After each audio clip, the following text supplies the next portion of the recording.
For decades, people who want to control their weight have been told to count calories. Given that the great majority of diets fail, is this good advice? Could the calorie be one of the biggest delusions in dietary history?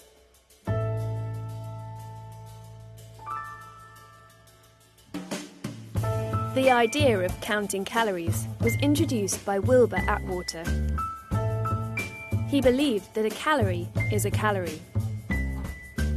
His theory was that a calorie provided the body with an equal amount of energy, no matter what kind of food or micronutrient it came from.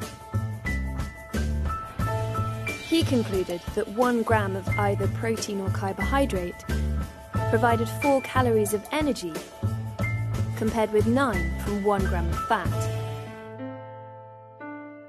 And, more than a century later, that series of numbers, 449, remains in standard use around the world today to calculate the energy that we get from foods.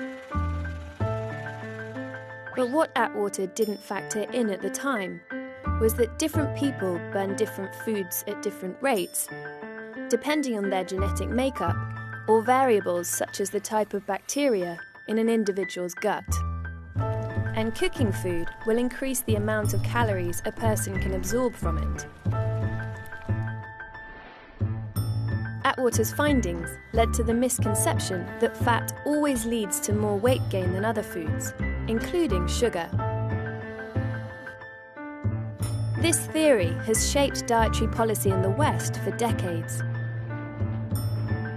In fact, if excess sugar is in the bloodstream, then insulin stacks it straight into fatty tissue, making eating sugar the fastest way to create body fat.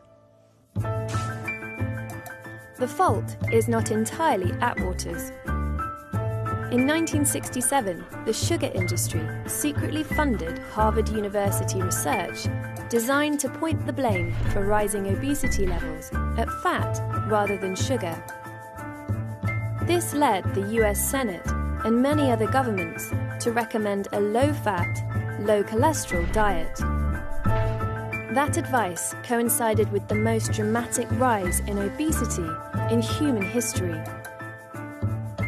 contributing to a rapid rise in cardiovascular diseases, which have become the leading cause of death worldwide. Atwater's assumptions have become so deeply entrenched in society that many deem an overhaul of the system too disruptive and expensive. But more than a century on, it's time to bury the world's most useless measure.